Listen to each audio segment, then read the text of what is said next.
Hi, everyone. Welcome to today's Tech Talk, Accelerate Analytics and ML in the Hybrid Cloud Era. My name is Regina, and I will be your moderator today. Before I introduce our speakers, I have a few housekeeping items. All participants are automatically on mute throughout this session. Also, we will be using Slack for Q&A, so I invite you to engage with us and the open source community on Slack. Please take a moment to join our community Slack channel, which is alluxio.io/Slack. You can also find that in the chat box in the GoToWebinar panel. If you have any trouble joining Slack, feel free to message me your questions via the GoToWebinar control panel, which is located on the right-hand side of your screen. In today's session, you will hear from our presenters, followed by a Q&A session at the end. Again, to ask a question, go ahead and join the community Slack channel posted in the chat box here. And also don't hesitate to send your questions in any time. No need to wait until the end. Lastly, today's session is being recorded and will be available for on-demand playback. A link to the presentation will be emailed to you. I believe that covers all housekeeping items, so let's go ahead and meet our speakers. I'm pleased to welcome Peter Behrakis and Alex Ma. Good day, everyone. This is Peter Behrakis. I'll be kicking things off and then passing the presentation off to Alex to bring us home.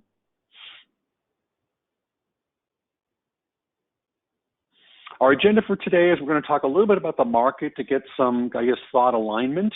We'll talk about Alluxio's vision and what is data orchestration and how data orchestration can accelerate analytics and machine learning. And of course, we'll ask at the end, how can we help you? And hopefully some of the questions we get will lead us to that.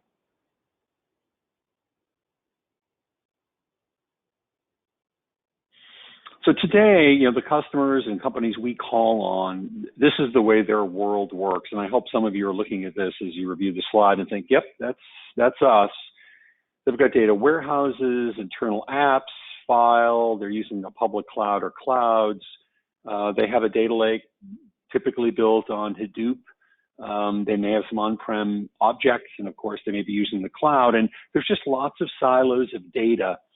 And the business is demanding that maybe they pull data from many of these sources to run accelerated and enriched analytics.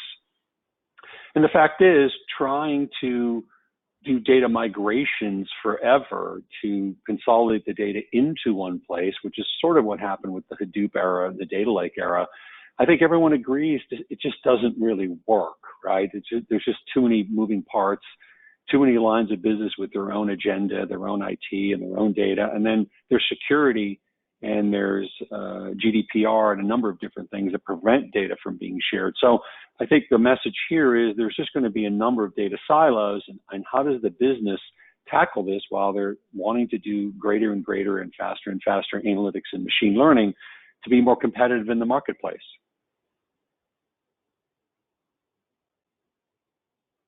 So the trends we're seeing are, the separation of compute and storage. I mean, some of it's focused around the shortcomings of Hadoop. Some of it is it's just happening because people are outgrowing data centers, their own data centers. And clearly use of the cloud starts to separate, where compute and storage is. We believe we're seeing, and we will see for the foreseeable future, hybrid and multi-cloud or multi-site environments. I just don't think that's going away. And we're also seeing the rise of the object store, especially on-premise. Clearly in the cloud it exists is the primary storage mechanism. But we're also seeing it on-prem as well for a variety of different reasons and a variety of industries.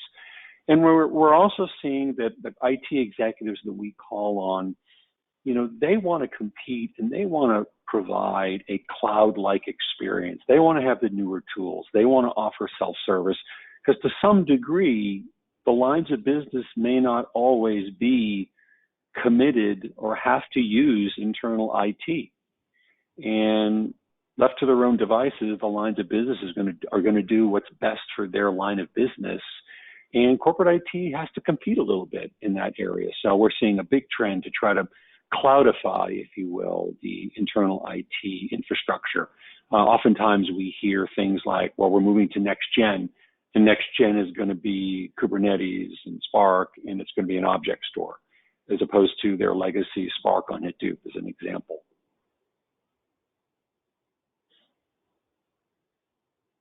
So just to summarize, the volume and velocity of data, as you all know, is avalanching. If you read the Fourth Industrial Revolution, you'll find that's quoted there. The business knows that there's a lot of data. They've seen the benefit of analytics. They've seen the benefit of faster analytics and distributed queries, et cetera. And I think they're putting immense pressure on infrastructure and data engineering to deliver on these services. Object is becoming the new data lake, whether it's in the cloud or on-prem, from what we can see. Clearly, the world is a multi-site, and multi-cloud world, at least, and we'll get into some Alluxio customer examples on that. Technical leadership wants agility to run applications anywhere, and as I just mentioned, IT is really looking for a cloud-like experience for their users. And I'll also add that the technical organizations are really, the infrastructure folks are under immense pressure to just fuel all these workflows, whether it's in the line of business or it's in corporate IT or both.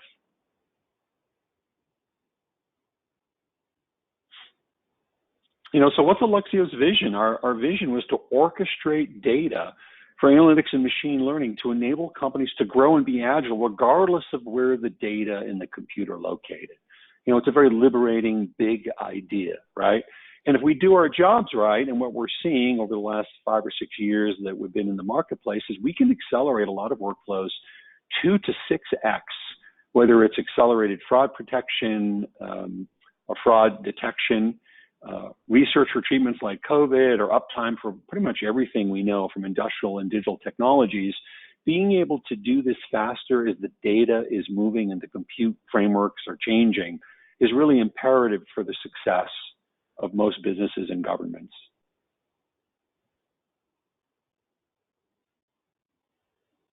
So in its simplest form, what is data orchestration? We get asked this a lot.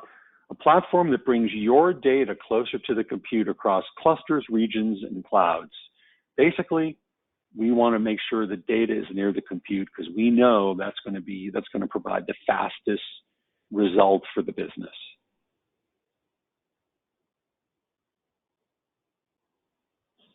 So, why do companies use Alluxio? Well, on one hand, we typically, and it'll be 1 or 2 or 3 of these items that are really going to be important to a company. One is they have some workflows that are very slow. They've outgrown a data center, they're moved to the cloud, or they want to burst to the cloud, but they've tried it and it's very, very difficult. So they want to accelerate their workflows, right? Whether it's analytics or machine learning. And they're utilizing our intelligent caching technology to do so. Another one is just agility. It's amazing how people just want to unify their data for analytics. So what you'll learn today is Alluxio virtualizes all the data sets you have, whether on-prem, file, or object. And it's really a file and object focused solution.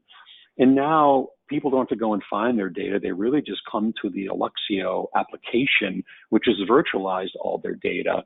And we route them to and locate and bring the data for that particular job or jobs into the Alluxio intelligent cache, right? So the notion that I have to reprogram a compute framework to go from Spark on Hadoop to Spark to S3 or Spark in a particular cloud, all of that work is done by the Alluxio solution.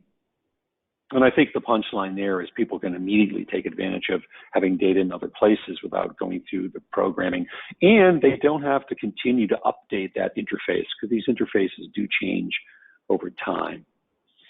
One big thing is we're talking to the infrastructure folks and they have a big vote in these sorts of decisions. They'll be the first ones to say they're overworked. They'll say, we just copy a whole data set and send it somewhere. We're not just bringing the data they need for the job because frankly, the data science folks and the IT folks don't know what that data really is. They just know it's in a data silo. With Alluxio, you'll learn today, we are very fine-grained in the specific data that we pull into our cache that the Spark or Presto or Hive or TensorFlow framework will need. And that efficiency really matters as it relates to performance and agility. And like anything else, we can't be too much work to outweigh our benefits. we're an application that needs some cores and some cache to do what it is we do, and we drop into your environment seamlessly.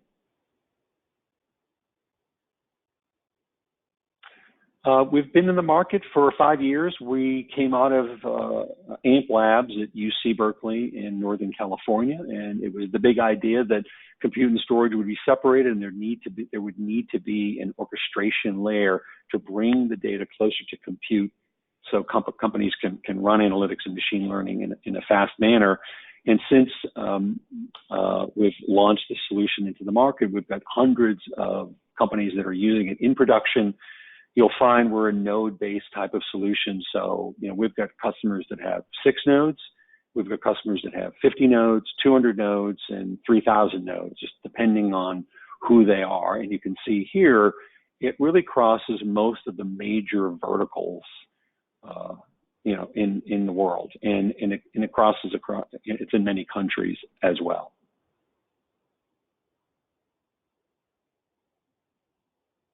Okay, so now we're going to start getting into the hybrid data lake and really the primary use cases, right? Why do people, where are people using Alluxio, right? So the first one is, if you look at that Spark Alluxio column, you'll see up to the upper right of that box, it's got a cloud. So what that depicts is, this is an all-in-cloud solution. So even inside, when your compute and storage aren't separated per se between on-prem and cloud, even all in cloud, it's virtualized, and it is separated, as you probably know if you've worked with cloud compute and storage.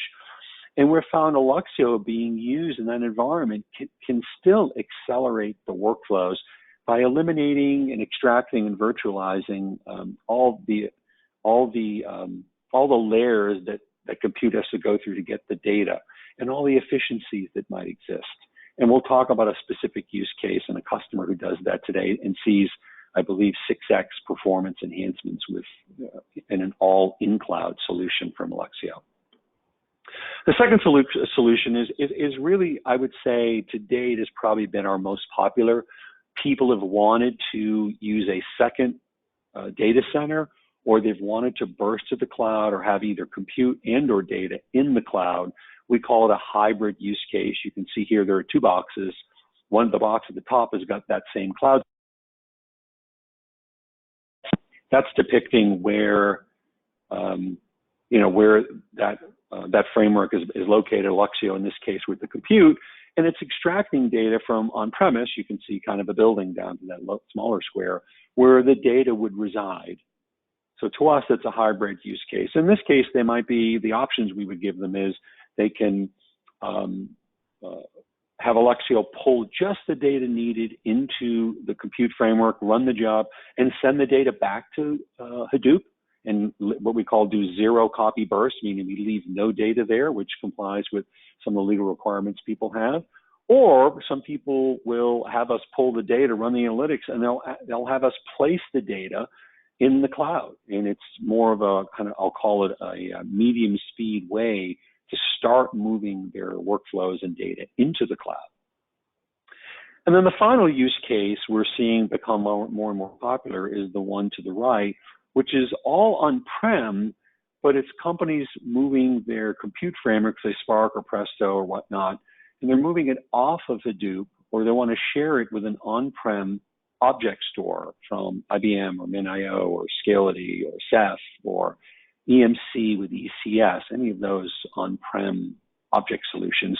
And what they're realizing is, object is not the fastest data storage system around, as we all know, and they want a way to provide a consistent level of service, even though they're moving from Hadoop to an object store, typically for scale and to save a good deal of money, but they need to offer that same consistency. So they'll use Alluxio to ensure that we provide that consistent level of service by using our intelligent caching.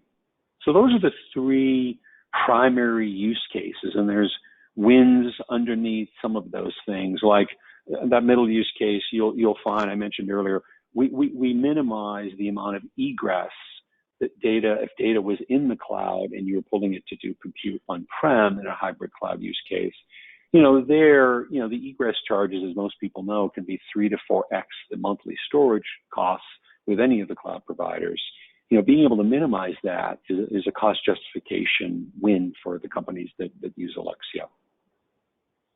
So with that ends my segment of the presentation. I'm going to turn it over to Alex Ma. Alex? Thanks, Peter.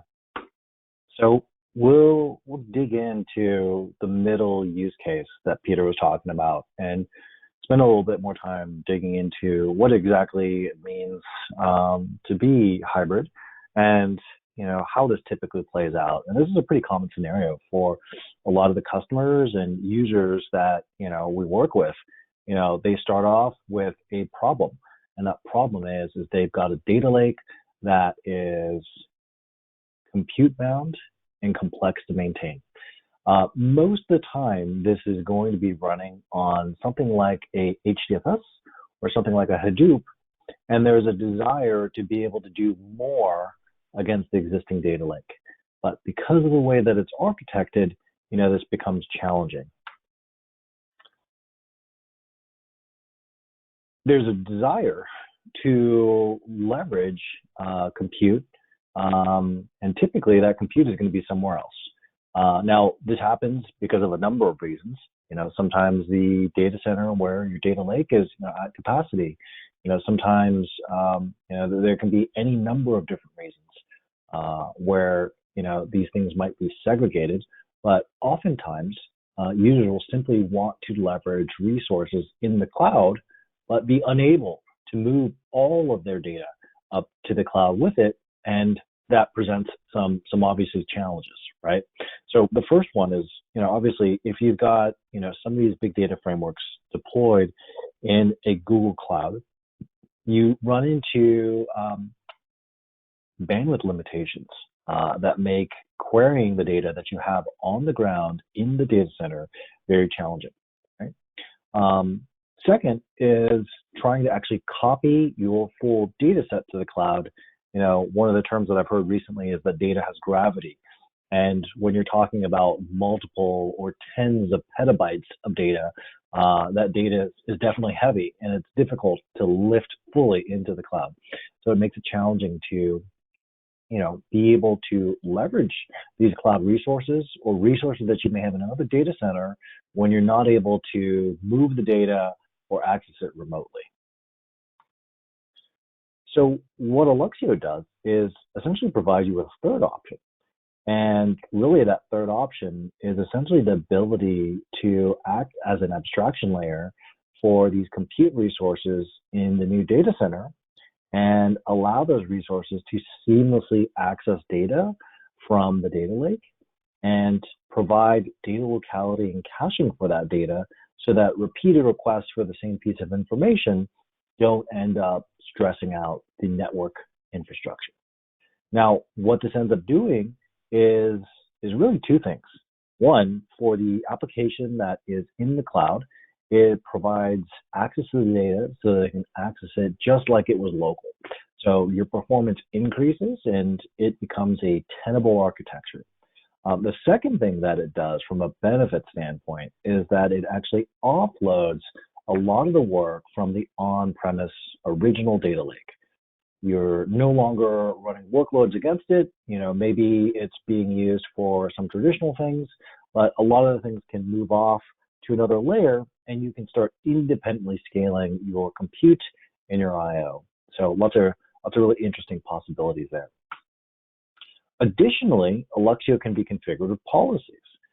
You can actually define policies such that you're able to define time-based actions to do something with the data if those time conditions are hit. Now, typically, this maps to something like, hey, if this data hasn't been accessed in a while, I want you to archive it off to this lower performance storage. Or, maybe I want you to make a copy of it if it is accessed frequently, right? And we have users that use this regularly to start populating new data lakes in the cloud with the frequently accessed data. And we have users that will use this to help offload, heavily utilized name nodes in HDFS by removing archival files to something like an S3-based object store. So now we're going to take a look at a couple examples of how customers are using Alluxio in different capabilities. Some of these are around the hybrid first that we talked about, but some also touch on some of the other use cases that Peter walked us through a little bit earlier. So Walmart is the first one. And what Walmart does with Alluxio is use it to essentially provide a service for doing ad hoc queries with Presto. And this is done up in Google Cloud, but it's touching data that lives on multiple HDFS data lakes that live on the ground. Right? It's also used to help populate Google Cloud Store so that applications like BigQuery and other things that are native to the Google Cloud infrastructure can start being accessed as well.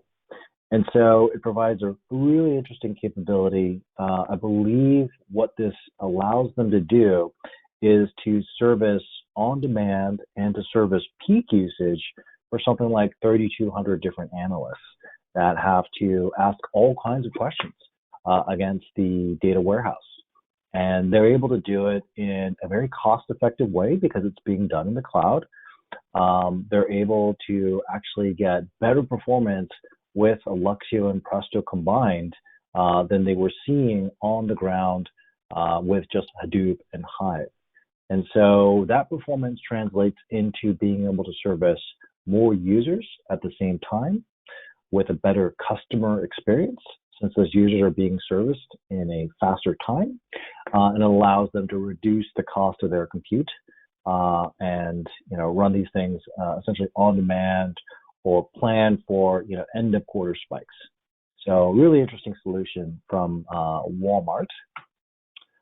Adobe is doing something similar. They're actually leveraging a brand new data center where their original data center was out of capacity, and they're actually using Presto and Alluxio to query across state lines, and again be able to offload their existing data lake and be able to provide better service for their users.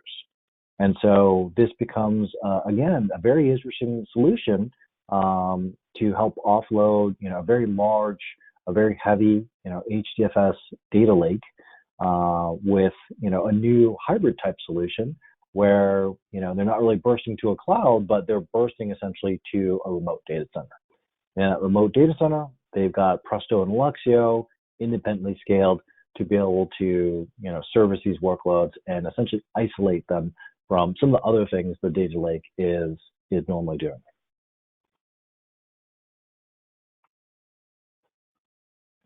EA, or Electronic Arts, is also using Alluxio, but they're using Alluxio all within Amazon Web Services.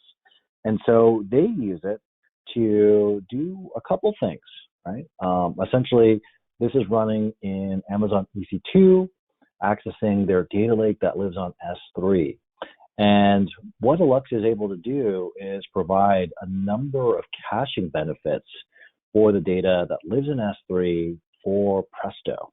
And so again, when handling repeated queries that are coming from the Presto engine, we're able to cache those. We're able to cache the metadata calls, and so just provide up to around 6x the performance that they were seeing with something like S3. The other thing that's very beneficial to them is that in terms of S3 costs, a third of these costs actually come from a little known thing. It comes from metadata calls. And so most people are familiar with the storage capacity, how many terabytes you're storing, and the storage layer, whether it's, hot or whether it's glacier storage. But most are not familiar with the fact that, every single time you make a call to S3, that becomes a component of the charge, and it can actually make up, up to 30% or more, depending on what you're doing. And with some of these queries, what we find is that a large query from Presto can end up resulting in something like 90,000 RPC calls to the storage layer. And when you have something like Alluxio in place, all of that gets cached. And we've had users find some pretty dramatic reductions in their overall AWS costs because of these benefits. We spent a lot of time talking about how users can leverage Presto or Spark with Alluxio, but we also have users that are using it for things like machine learning. And this makes a lot of sense because a lot of machine learning comes down to being able to train and iterate through various models, tweaking different parameters to get to an efficient model. And that typically maps to a lot of I/O. And so Alibaba has been using Alluxio in their Kubernetes-based cloud environment to do a lot of model training. And what they have found is that with synthetic benchmarks, like things like ImageNet, they're actually able to get to something like 97% of the capacity of the GPU in terms of model training using something like Alluxio, as opposed to loading the data on a SSD or something like that. And for them, that obviously maps to a number of things. It maps to less GPU time, but it also maps to faster model training and more models trained per year. So now we'll talk a little bit about some of the core features in Alluxio that allow us to do some of these things. And so the three key innovations that we have that when you put them together give us these capabilities are things like the unified namespace, API translation, and intelligent caching across multiple tiers. And we'll look at what these mean in the next couple slides and give you some additional context. In terms of data accessibility, this is really the first component of it, right? A lot of these things in the big data space all have their own preferential way of going about talking to different technologies. Now, up at the top are some of the big data applications that Alluxio supports. Presto and Spark, we've obviously talked about, but a lot of things in the Hadoop ecosystem, as well as things in the machine learning space like Caffe or TensorFlow, are all things that can talk to Alluxio. And they're able to talk to Alluxio in whatever way they prefer. Alluxio offers a number of interfaces or APIs so these applications can communicate with Alluxio seamlessly. And on what we call the southbound side, Alluxio has a number of different drivers to be able to communicate with a number of different storage layers. So whether you're talking about the HDFS data lakes that we've been looking at, or different kinds of cloud object or blob stores, or things that you might find on premise like an EMC ECS or an Isilon, Alluxio can talk to all of these things. And because Alluxio can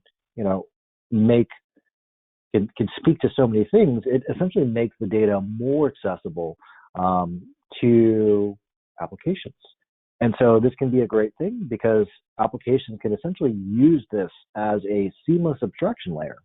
You don't have to write your Spark or TensorFlow application against a Google Cloud Store and then find out that the CTO has decided, hey, you guys are going to switch over to Azure Blob Store, or you're going to switch over to a hardware solution, or you're going to switch back to HDFS and have to rewrite your data access layer. Instead, you can set it up to talk to Alluxio, and Alluxio can simply change what it's talking to underneath the hood without additional configuration.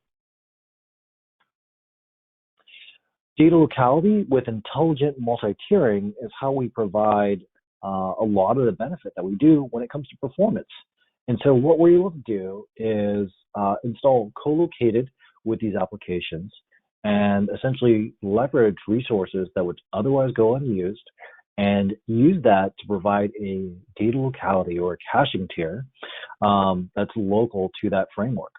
And so what we can do is we can leverage the available resource, and it's very configurable. You can select one or all, of whatever it is that you have available on the machine to be able to use as a caching layer. And this benefit actually applies both, on the compute side If you're talking about a Spark executor, you're able to leverage, extra memory or an SSD on that thing to cache data locally, but it's also available in terms of intelligent management on the storage side. And we have customers using the policy definitions in Alluxio to manage things back and forth as well. Unified namespace is the last of the three innovations. And really what that is essentially the ability to provide a logical abstraction of physical storage. And so Alluxio will present a file system hierarchy to your application, and the application just accesses data like you would on a Linux system where you've got multiple different mount points, and some of them from NFS, some of them from our physical disk, some of them are whatever it is. You just access data seamlessly along the file system structure. And so here we've got Alluxio, mounting HDFS, we've got it mounting S3, mounting a whole number of different things, and it can be seamlessly accessed just along a path or along a configuration without having to worry about how do I go about connecting to this HDFS server versus this Google Cloud bucket or whatever it is. The schema of this can be set by the administrator in whatever way makes sense, and Alluxio can help with the automatic translation of it. We also use this concept to help with data migration. And so again, we can set policies such that, if data on HDFS hasn't been accessed in, let's say, 7 days, we can actually set a policy so that that data is actually moved over to another storage layer. And in this example, it's moved over to an S3.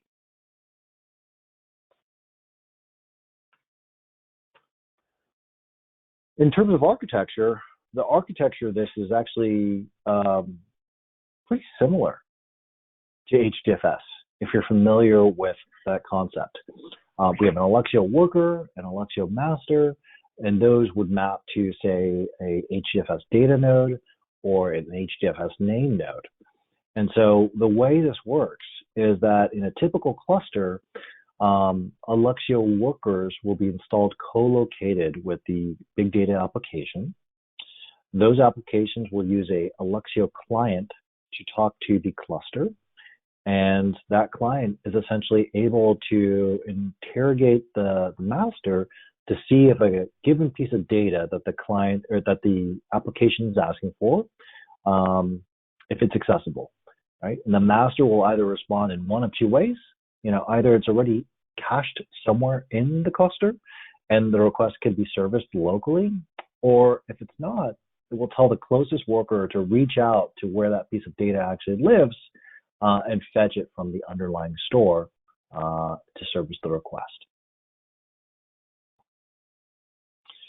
A few fairly new features in Alluxio.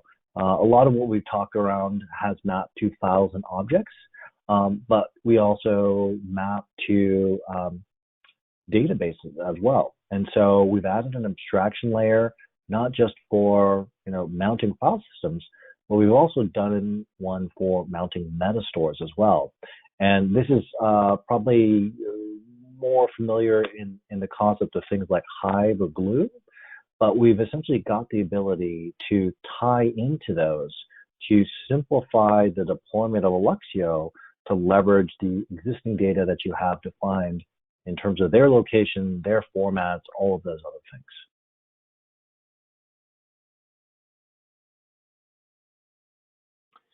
Alluxio now offers a transformation service.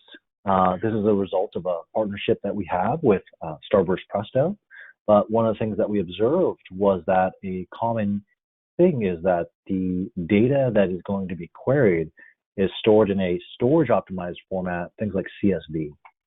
And so what we have the ability to do is help to optimize these data by not only coalescing the data, but also helping with format conversions. And so things like Presto tend to work better against a small number of large files as opposed to a large number of small files. They tend to work better with compute optimized formats that are columnar, such as Parquet or ORC, as opposed to things like CSV. And so Alluxio could help with transforming both of these things into a more optimized configuration for data access. And so some sample results of what you might see,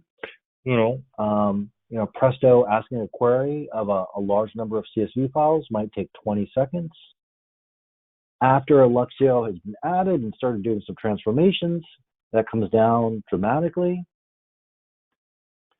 And when Alluxio is actually caching the data, that can go down even lower to 3 seconds. So now let's take a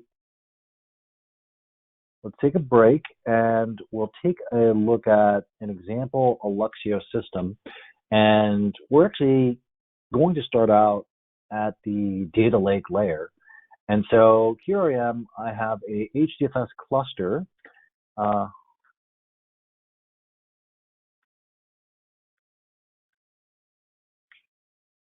And what I've got here is some data from the TPCDS data set.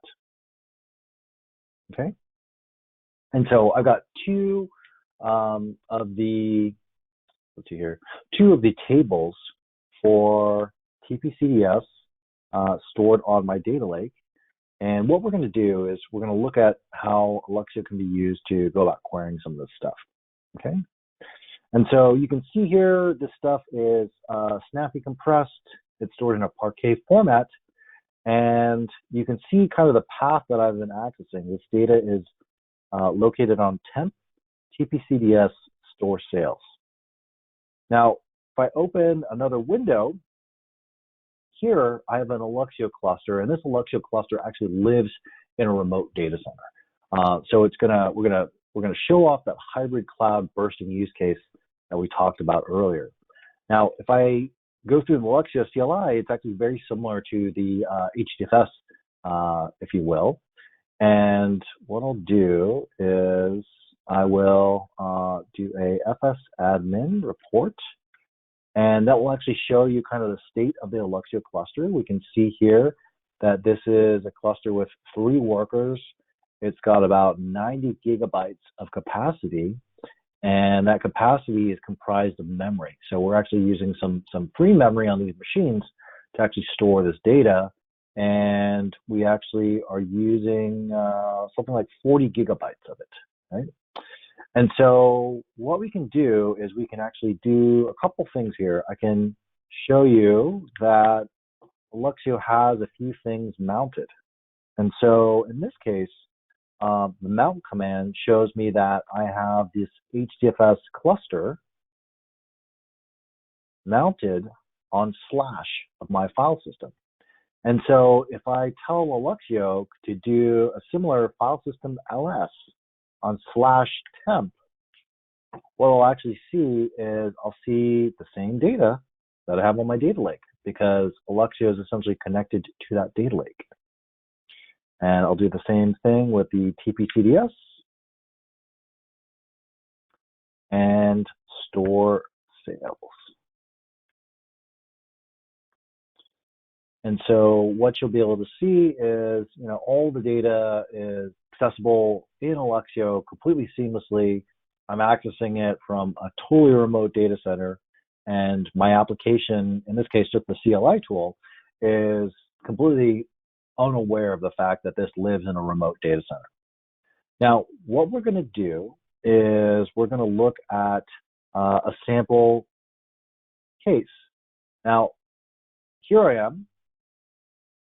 I've got 2 windows open, and these 2 windows are running on the same node. And so we're just going to use the master node to kick off a Presto query. And let's see here. And this query is really simple. We are going to be doing a select of a couple different attributes. We're going to be doing it from 2 different tables, from store sales, where these predicates are a match, and then we're going to do a group by. So really, really simple query. The difference is we're going to do one of these queries against the Alluxio catalog, and we're going to do the other query against the Presto catalog. Now, the difference between these two is pretty simple. I'll just kick it off so that you can start seeing it going, and I'll talk through it. But the difference between these two is that one is that Presto, on the right-hand side, Presto is going directly to HDFS. So it's reaching out to a remote data center. And you can see here that since it's making a remote call, it's able to do it at a rate of something like 2 million rows a second, 20 megabytes a second. Now, if we take a look on this other side, this is going through Alluxio. And Alluxio already has the data cached. And so it's going at a much quicker rate. It's going at probably 3x the data speed at 65 megabytes a second. And that maps to 7 million rows a second. And so you can see this first one, the Alluxio query, finishes in something like 45 seconds. And it's done this by essentially looking through 288 million rows, about 2.5 gigabytes of data, and yeah, it's running optimally. Whereas you can see on this side, the query that's going directly against HDFS, it's still going. It'll actually continue going for it's probably like 60-70% of the way done right now. And this is pretty common, right? Because it's reaching out across the network wire and trying to capture a small amount of data. Now, these demos are, pretty small, just because it doesn't make sense to demo something that's going to take 3 hours to run. But this concept extrapolates. We have customers that are using Alluxio to cache hundreds of terabytes, if not multiple petabytes of data. And that saves them dramatically from having to transfer all that over the network every single time.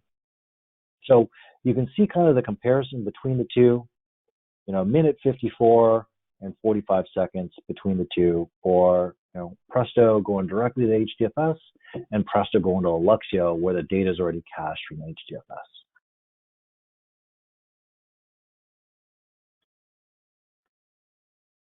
The last thing we'll look at before we break for some questions is some really simple benchmarks.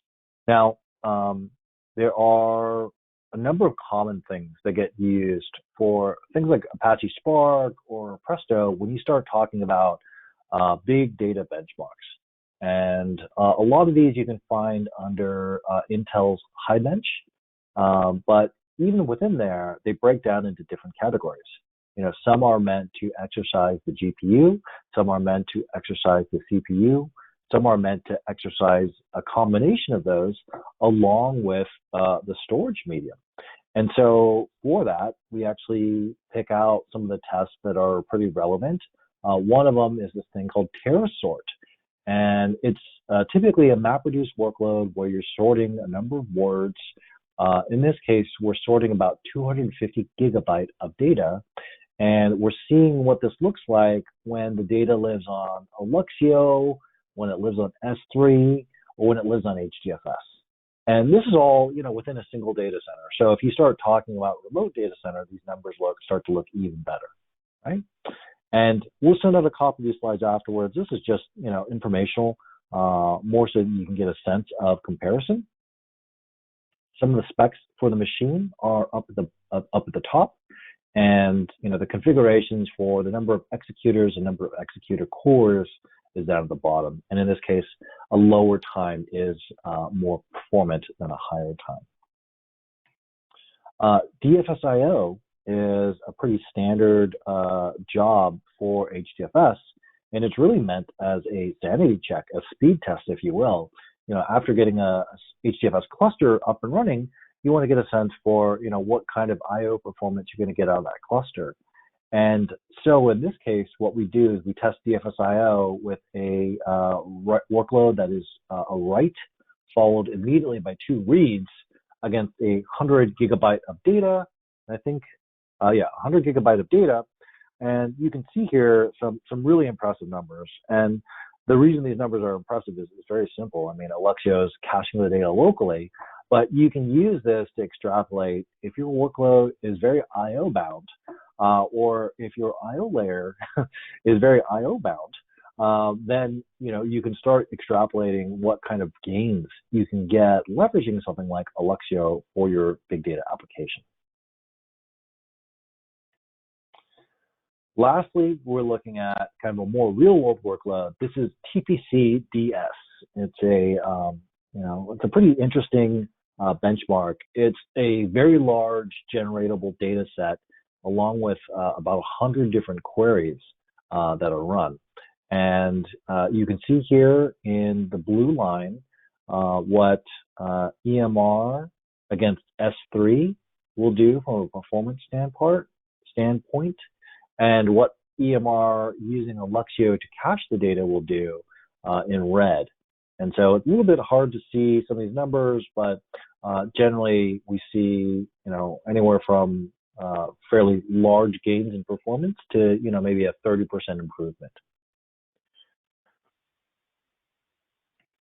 So that's a high-level overview of Alluxio and kind of what it looks like, how it goes about doing its work, and some of the benefits that it offers. Let's pause now and see if there are any questions that we can answer for the audience.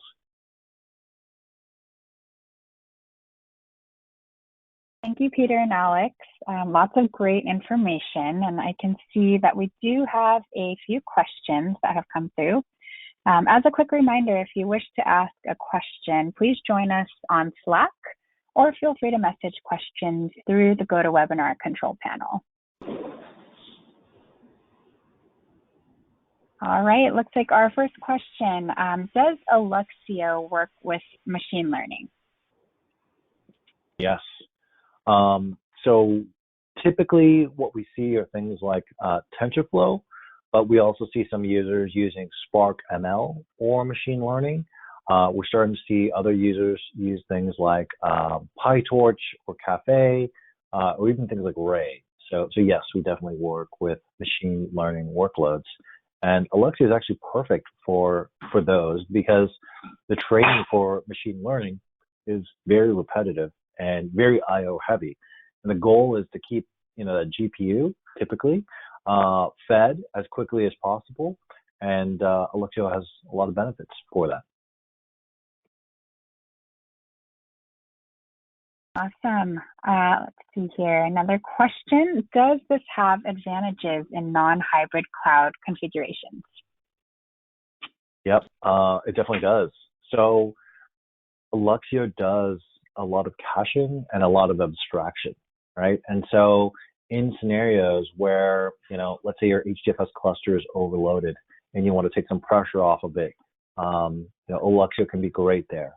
If you're using a S3-based object store, many times these are meant for archival or backup type workloads, not really big data workloads. And so Alluxio could be a great way to add performance to these things. And then lastly, is the unified namespace aspect of it. Being able to just simplify for big data engineers, like the number of things that are being connected to where the data lives, the complexity of the configuration of that, the hassle of changing that out when these storage mediums change. There can be a lot of benefit to having Alluxio just abstract away a lot of that complexity. So yeah, definitely benefits, even if you're not able to, or even if you're not running in a hybrid configuration where data and storage are remote. Great. Another question here. We need to integrate Alluxio with POSIX file systems with hybrid compute infrastructure. Any solutions around it? And then mostly containerized compute infrastructure. What was the first part of that question, Regina? Public file? POSIX file systems. POSIX file system, yeah. So the question is how to integrate POSIX file system with containers, is that right? Let's see here. POSIX file systems with hybrid compute infrastructure. Hybrid compute infrastructure. Okay. So, I mean, POSIX is definitely one of the areas that, Alluxio offers as an interface. And so we use a mechanism called Fuse, it stands for File System in User Space.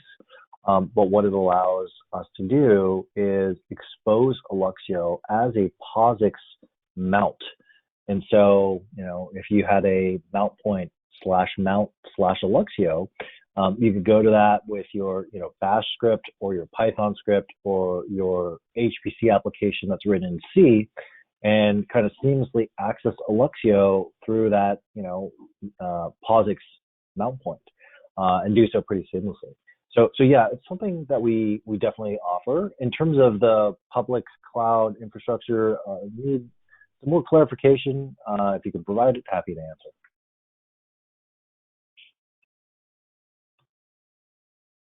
Great. Another question here. How would I configure Alluxio to work with my existing metastore? We have a large number of tables and schemas defined. Oh, yeah, that's a great question. So I skipped a step in the demo, and one of the steps is actually attaching Alluxio to Hive. And so this is kind of what it looks like. Let me show you.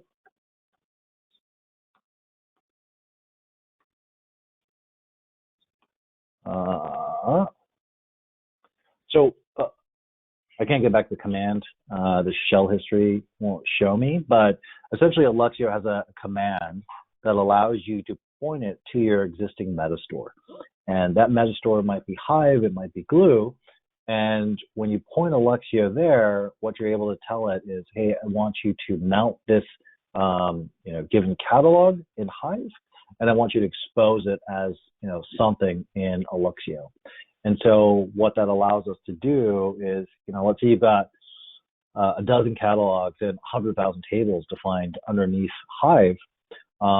Once you connect Alluxio to Hive, Alluxio is able to understand all of the table definitions and all of the table locations and map those to whatever might be mounted in Alluxio. And so the common pattern is you first mount, let's say it's HDFS, you mount HDFS, and then you mount Hive. And because you've got both mounted, Alluxio can kind of seamlessly translate the two. And that's exactly what we use for the demo. We don't do any kind of configuration for Presto or changing of locations in Hive. All that we do is we mount this in the Alluxio space, and that exposes the table. So let's see here. Alluxio table ls Alluxio DB. So what this will show us is kind of the tables that exist in Hive. And let's see here. If I go back here, this is my Hive table. If I do a Hive and I do a show databases, show tables, it will show kind of the same thing. Oh, great! I'm accessing the wrong user. I'll keep going with this, but actually I won't. But the point is, it ties in pretty seamlessly. So our customers don't have to re-implement the metastore. We can attach to it and take it as is, correct? Exactly right, Peter.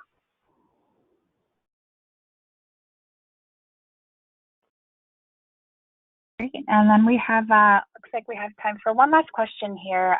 Does Alluxio help accelerate things like Snowflake or Redshift? Great question.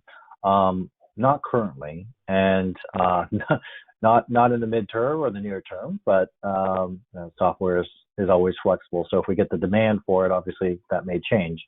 Right now, Alluxio focuses on things that map to files or objects or blobs. And so if you look at the storage layers that Alluxio touches, it starts to give you a sense of it. We work against S3 or HDFS or object stores, and these are directly at the file or object level, but not through a construct like JDBC. So, tying into something like a Snowflake or a Redshift or an Aurora, those are not like current focuses for Alluxio right now, but who knows? That may change someday. It just is not currently. Scott, it looks like we've wrapped up all questions. So big thank you to Peter and Alex for hosting today's Tech Talk. Thank you very much to our audience for joining us. This concludes today's office hour. Thanks and have a great day. Thanks, everyone.